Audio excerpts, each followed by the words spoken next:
Timu ilijiandaa vizuri, tumejiandaa vizuri. All of our players were fit. Na wameweza kuonyesha uwezo wao uwanjani. So I'm so happy. All credit goes to them. Tunaona Anseti Oura ameshindwa kumaliza mchezo. Dakika za mwanzoni tu ikamlazimu kutoka. Tuambie wewe ni daktari, ripoti yake ikoje? Kwangu mimi naweza kusema it's too early to say. Inabidi tuende tukafanya some examination investigations and then tutajua kama ni jeraha dogo au kubwa and tutajua baada ya hapo, baada ya kufanya uchunguzi zaidi. But nyinyi mnamwona anakimbia. Mnamuona anafurahi kwa kweli. Naweza kusema ni shufani ambayo it's not that serious. Kwa ujumla Dr. Kagabo, michuano ilikuwaje hii ya Muungano Cup 2026? Michuano ilikuwa ni mizuri, of course, mchanganyiko wa timu zote. Ninachofurahi ni kwamba mwalimu wetu alikuwa ameweka plani nzuri ya kuwapa muda wachezaji ambao walikuwa wapati nafasi. So in terms of loading kwa sisi ilikuwa ni bora, kwa waliweza kupata the loading pattern ambao ni the same na wachezaji wengine ambao wanacheza kila siku. So all the players walikuwa na same, wameweza kuachieve ile same intensity of the game time. For in terms of physical walikuwa wako sawa, so it's so happy. Najua wachezaji wakicheza the less risk of getting injured in one way or the other. Sikiaje tuzo zote mmezikomba Simba Sports Club? Inaonyesha kwamba tuko bora. We are so good and I'm so proud of our players. Tunajivunia ukweli, wanajituma, wanajitahidi, wanapambana sana kuipambania Simba. Kwa ni kitu kizuri, hata sisi wafanyakazi tunajisikia furaha kuona wachezaji wetu wako tayari kuipambania timu yao katika mashindano yoyote, hata kama haya ambayo ilikuwa na muda mfupi wa maandalizi, lakini wamejitoa kwa kila kitu na matokeo yake yameweza kuonekana hivi leo. Na namna Dr. ulimisi kunyanyua kwapa. Ni kitu kizuri always, unapoingia katika michuano kugombania na kushinda ni kitu kizuri siku zote. Asante sana Jane. Asante. Anseti Oura pamoja na Libase Geye wakiwa wanapata picha ya kumbukumbu na kombe ambao wamelipata hapa Muungano Cup 2026 akiwa Simba Sports Club ndio mabingwa, kama ambavyo unaweza kushuhudia. Wanaonyesha ishara kwamba wamelichukua wana Simba. Furaha imekuwa ni kubwa kuliko kwa Simba Sports Club siku hii ya leo. Unaweza ukaona hapo ishara hiyo wanaonyesha.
ya Zanzibar, na tumeshuhudia mnyama Simba kibuka kidedea kwa goli 1-0, goli ambalo limefungwa na Selemani Mwalimu, na kama ambavyo unashuhudia mashabiki wa Simba wanaonekana walikuwa na kiu kweli kweli ya ubingwa. Huyo ni Kasari, golikipa namba 1 wa Simba Sports Club, akiwa anapata picha ya kumbukumbu na mashabiki wa Simba ambao wamejitokeza hapa katika dimba la New Amani Complex. Simba wanaonekana kuwa na furaha kweli kweli baada ya kutoa ubingwa wa Muungano Cup 2026, na kombe lenyewe ndio hili hapa kama ambavyo waliona. Huyu ni David Kameta Duchu akiwa na kombe, anakuwa kupiga nao picha. Mambo ni mengi kweli kweli leo hapa ndani ya dimba la New Amani Complex. Kila mwana Simba anaonekana kuwa na furaha kweli kweli. Shangwe limekuwa ni kubwa kwa mashabiki, lakini pia viongozi wa Simba Sports Club wote wanaonekana wakiwa na furaha kweli kweli, ikiwa ni muda mrefu umepita tangu wana Simba kushuhudia ama kutoa ubingwa.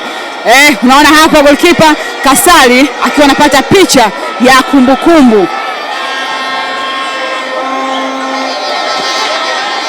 Dimba la New Amani Complex leo imekuwa ni furaha kwa kweli kwa wana Simba.